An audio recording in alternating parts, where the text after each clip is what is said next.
സുഹൃത്തുക്കളെ, CMV built-up സ്റ്റുഡിയോയുടെ പുതിയ എപ്പിസോഡിലേക്ക് നിങ്ങൾക്ക് ഹൃദ്യമായ സ്വാഗതം. ഞാൻ മുഹമ്മദ് ഷമീർ, ടൗൺ പ്ലാനർ, മോങ്ങം. ഇന്നത്തെ ക്ലാസ്സിൽ നമ്മൾ സംസാരിക്കുന്നത് എങ്ങനെയാണ് നല്ല കോൺക്രീറ്റ് ചെയ്യേണ്ടത് എന്നാണ്.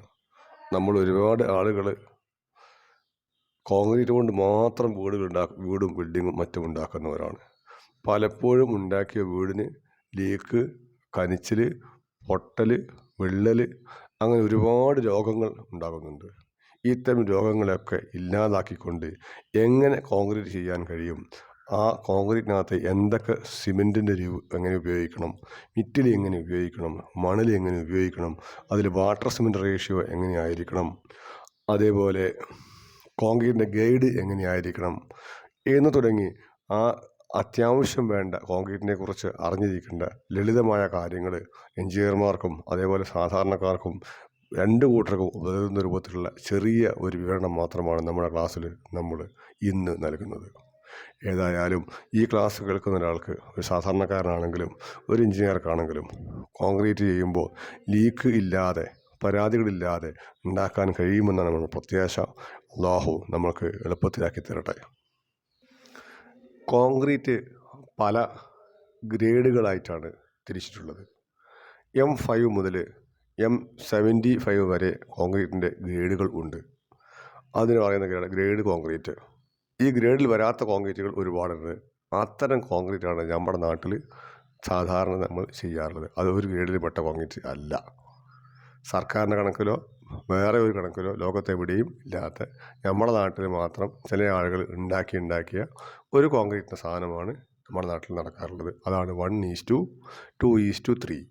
അത് എവിടെയും ഇല്ല, പ്രൊപ്പോർഷൻ എവിടെയില്ല. നിങ്ങൾക്ക് ഏത് കിതാബിൽ നോക്കിയാലും ഒരു എഞ്ചിനോട് ചോദിച്ചാലും നിങ്ങൾക്ക് കിട്ടൂല. അപ്പോൾ ആ അളവിലുള്ള കോൺക്രീറ്റ് മാറ്റി നമ്മൾ യഥാർത്ഥത്തിൽ ഗ്രേഡായ കോൺക്രീറ്റ് ചെയ്യുക. അത് നേരത്തെ പറഞ്ഞ M5 ഉണ്ട്, M7.5 ഉണ്ട്, M10 ഉണ്ട്, M15 ഉണ്ട്, M20 ഉണ്ട്, M25, M30, M35. അങ്ങനെ M എന്നുള്ള അക്കത്തെ അതിൻ്റെ മിക്സിനെയും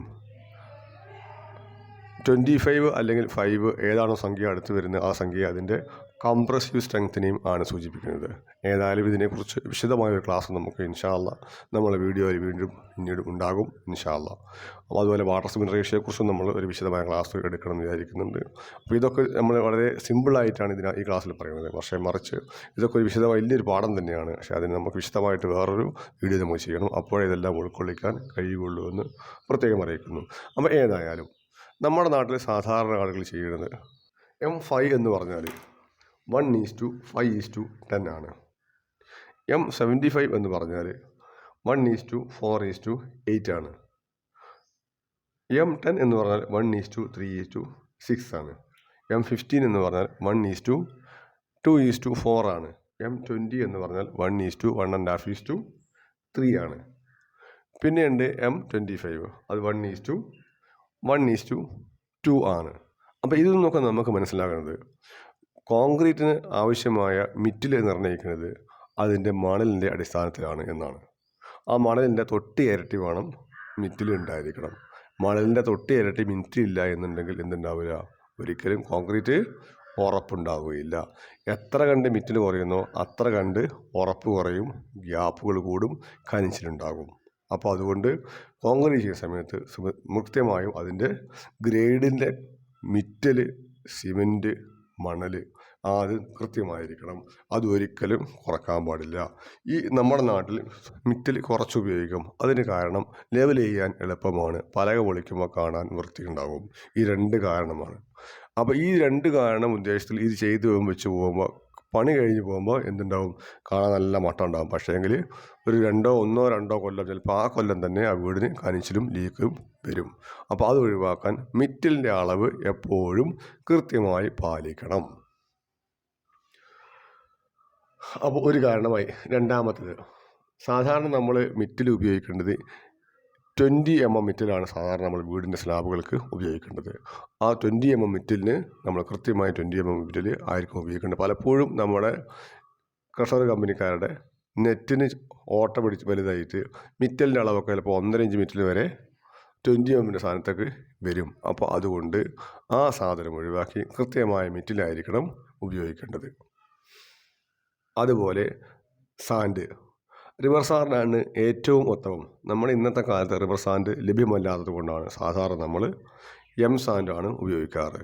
ആ എം സാൻഡ് തന്നെ ഇന്ന് പല കോലത്തിലും കാണപ്പെടുന്നുണ്ട്. പല രൂപത്തിലും പല വലിപ്പത്തിലും പല തോന്നിയ പോലെയും വെള്ളം ഒഴിച്ചിട്ട് വരെയും എം സാൻഡാണെന്ന് പറഞ്ഞ് കൊണ്ടുവരുന്നുണ്ട്. അതായത് പാറപ്പൊടിക്കകത്തേക്ക് ലോറിയിൽ കയറ്റിയിട്ട് പമ്പ് മോട്ടർ പിടിക്കും, പമ്പ് മുകളിൽ കൂടെ ആ വെള്ളം പിടിച്ചിട്ട് താഴത്തൊക്കെ ഒഴുകി വന്ന് പോകും. ആ കാണുന്നവൻ വിചാരിക്കും സൈറ്റിൽ കൊണ്ട് ഇറക്കുമ്പോൾ പോലും വെള്ളം ഒഴുകുന്നുണ്ടാവും, ഇത് എം സാൻഡാണെന്ന്.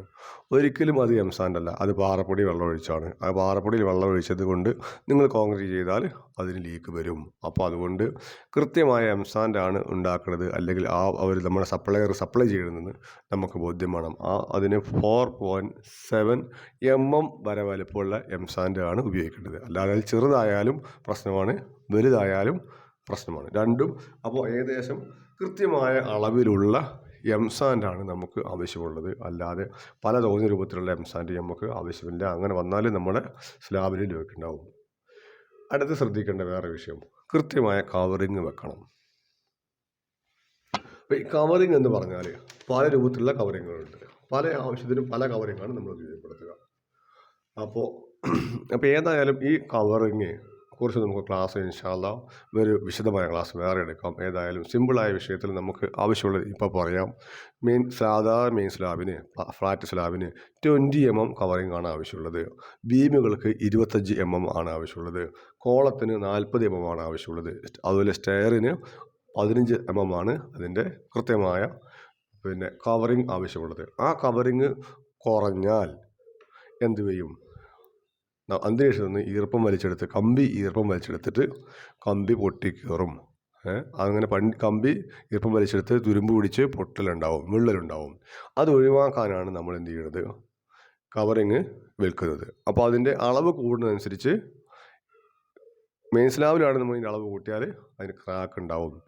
കോളത്തിൻ്റെ അളവ് കൂട്ടിയാൽ അത് സ്ട്രെങ്ത് പിടിക്കില്ല. അപ്പോൾ അതുകൊണ്ട് കൃത്യമായ അളവ് മെയിൻറ്റെയിൻ ചെയ്യണം കവറിങ്. അപ്പോൾ അതിനുവേണ്ടി നിങ്ങൾ കോൺക്രീറ്റ് ചെയ്യുന്ന സമയത്ത് അത് അറിയുന്ന ഒരാളെയും വെക്കാൻ വേണ്ടി പ്രത്യേക ഒരാളെയും പരമാവധി മിനിമം 1 മീറ്റർ അകലത്തിൽ എങ്കിലും എന്ത് ചെയ്യണം? കവറിങ് കൃത്യമായി മെയിൻ സ്ലാബിൻ്റെ മുകളിൽ വെച്ചിരിക്കണം, ബീമിലും വെച്ചിരിക്കണം. അപ്പോഴേ എന്താവുള്ളൂ, നമ്മൾ കമ്പി ചവിട്ടുമ്പോഴൊന്നും താഴ്ന്നു പോകാതെ കൃത്യമായി കവറിങ് ഉണ്ടാവുകയുള്ളൂ. അപ്പോൾ കവറിങ് കൂടിയാലും പ്രശ്നമാണ്, കുറഞ്ഞാലും പ്രശ്നമാണ്.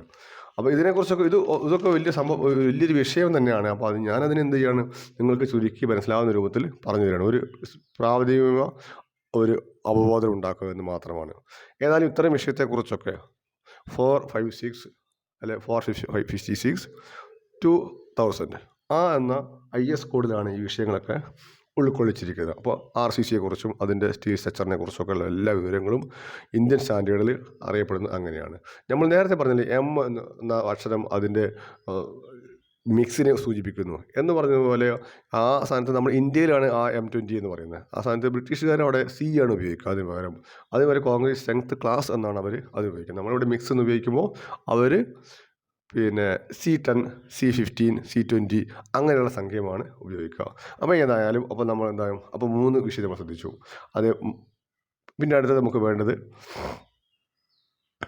നന്നായി നനയ്ക്കുക. സ്ലാബ് കോൺക്രീറ്റ് ചെയ്തതിന് മുമ്പ് നനയ്ക്കുക. ആളുകൾ പറയും ഷീറ്റിട്ടൂടെ നനക്കണ്ടാന്ന്. ഷീറ്റിട്ടാലും നനക്കണം. കാരണം ഷീറ്റിൽ നനച്ച് കഴിഞ്ഞാൽ എന്താവും, ഈ ഷീറ്റിൻ്റെ മുകളിൽ വെള്ളം കുടിക്കാത്ത കേസല്ല, ഷീറ്റിൻ്റെ മുകളിൽ നല്ല ചൂടായിരിക്കും. ആ ചൂട് കൃത്യമായി മെയിൻറ്റെയിൻ ചെയ്യും. അപ്പോൾ നമ്മുടെ കോൺക്രീറ്റ് അത് എത്ര രൂപത്തിലാണ് അതിൻ്റെ കോൺക്രീറ്റ് നമ്മൾ ഇട്ട് കഴിയുമ്പോഴും അതിനെന്താ ചെറിയ മാറ്റങ്ങൾ സംഭവിക്കും, അതിന് വ്യത്യാസങ്ങൾ സംഭവിക്കും, സ്ട്രെങ്ത്തിൽ മാറ്റങ്ങൾ സംഭവിക്കും. അപ്പോൾ അവിടേക്ക് ഈ ചൂട് വരുന്ന സ്ഥലത്തൊക്കെ കൊണ്ടിടുമ്പോൾ എന്തായി, ഷീറ്റിൽ സത്തായി. അത് നമ്മുടെ നിലവിലുള്ള കോൺക്രീറ്റിൻ്റെ നോർമൽ കണ്ടീഷനാണ്. അപ്പോൾ അതുകൊണ്ട് ആ ചൂട് മെയിൻറ്റെയിൻ ചെയ്താലും അതുപോലെ തന്നെ നമ്മുടെ ഷീറ്റിൻ്റെ കൂടെ പലകയുണ്ടാവും, ആ പലകേൻ്റെ മുകളിൽ നന്നായി നനയ്ക്കണം. ചുമര് വെട്ടുകല്ലാണെങ്കിൽ നന്നായി നനയ്ക്കണം, ഇഷ്ടികയാണെങ്കിൽ നന്നായി നനയ്ക്കണം. അതൊക്കെ നല്ലോണം നനച്ചുകൊണ്ടേയിരിക്കണം. അപ്പോൾ ഈ നനയ്ക്കാതെ ഇരിക്കുന്ന സമയത്ത് എന്താവും, ഇതിൻ്റെ കൂടെ കൂടുതൽ വെള്ളം വലിയുകയും വെള്ളം താഴത്തേക്ക് പോവുകയും കോൺക്രീറ്റ് വെള്ളം ഇല്ലാതാവുകയും അപ്പോൾ അത് മുഖേന അവിടെ ലീക്കും കനിച്ചിലും ഉണ്ടാകാനും കാരണമാകും. അപ്പോൾ അതുകൊണ്ട് അത് മെയിൻറ്റെയിൻ ചെയ്യണം. അടുത്തത് വാട്ടർ സിമെൻറ്റ് റേഷ്യോ. ഇതൊക്കെ വലിയൊരു അധ്യായമാണ് കേട്ടോ. ഇതിനൊക്കെ ഞാൻ വളരെ ചുരുക്കി പറയുകയാണ് നിങ്ങളോട്. അപ്പോൾ വാട്ടർ സിമെൻറ്റ് റേഷ്യോ മെയിൻറ്റെയിൻ ചെയ്യണം. സാധാരണ നിലക്ക് നമ്മുടെ M20 എന്ന കോൺക്രീറ്റാണ് നമ്മൾ ചെയ്യേണ്ടത് എന്ന് നേരത്തെ പറഞ്ഞില്ലേ. 1:1 1.5:3 എന്ന കോൺക്രീറ്റാണ് നമ്മൾ ചെയ്യേണ്ടത്. അപ്പോൾ അതിലേക്ക് നമ്മൾക്ക് ആവശ്യമായത് ഏകദേശം 200 ലിറ്റർ വെള്ളമാണ്. അതിൻ്റെ കാൽക്കുലേഷൻ വിഷയത്തെക്കുറിച്ച് ഇൻഷാ അല്ലാഹ് നമുക്ക് വീണ്ടും ഒരു ക്ലാസ് എടുക്കണം. അങ്ങനെ ഞാൻ 3-4 ക്ലാസ്സിനെ കുറിച്ച് ഇതിന് തന്നെ പറഞ്ഞു. അനിവാര്യമായ ക്ലാസ്സുകളാണ്. അപ്പോൾ അതൊക്കെ എഞ്ചിനീയർമാർക്കും മറ്റുള്ളവർക്കും മനസ്സിലാകട്ടെ എന്ന നിലക്കാണ്. അപ്പോൾ ഏതായാലും വീണ്ടും ആ 200 ലിറ്റർ വെള്ളം നമുക്ക് ഒരു M³ കോൺക്രീറ്റിനകത്തേക്ക് 1 M20 കോൺക്രീറ്റ് ആണെങ്കിൽ 22.5 ചാക്ക് സിമെൻറ്റ് ആവശ്യമാണ്. അപ്പോൾ സാധാരണ നമ്മൾ നിങ്ങൾ കോൺക്രീറ്റ് എടുത്താലും ഈ 1:2:3 എന്ന പ്രൊപ്പോർഷൻ എടുത്താലും 22 ചാക്ക് സിമെൻറ്റ് വേണ്ടി വരും. പിന്നെ 1:2:4 എന്ന അളവാണ്. 1:2:4 എന്ന M15 എന്ന ഗ്രേഡിലെടുത്താൽ 18 ചാക്ക് സിമെൻറ്റാണ് വേണ്ടി വരിക. പക്ഷേ അത് മിറ്റിൽ മെയിൻറ്റെയിൻ ചെയ്യാത്തത് കൊണ്ടാണ് അവിടുത്തെ സിമെൻറ്റ് വ്യത്യാസം വരും. അവർ ചെറിയ തരികട ഒപ്പിച്ചിട്ട് എന്ത് ചെയ്യും, കുറച്ച് സിമെൻറ്റ് 20 ചാക്ക് ഒപ്പിക്കും. അത് ചെറിയ ടെക്നിക്കാണ്, വർക്കേഴ്സിൻ്റെ ടെക്നിക്കാണ്. അപ്പോൾ അത്തരം ടെക്നിക്കുകളൊന്നും ഒഴിവാക്കി കൃത്യമായ എന്ത് ചെയ്യുക, ഇതേപോലെ സിമെൻറ്റിൻ്റെ അളവ് കൃത്യമാക്കുക, വെള്ളത്തിൻ്റെ അളവ് കൃത്യമാക്കുക.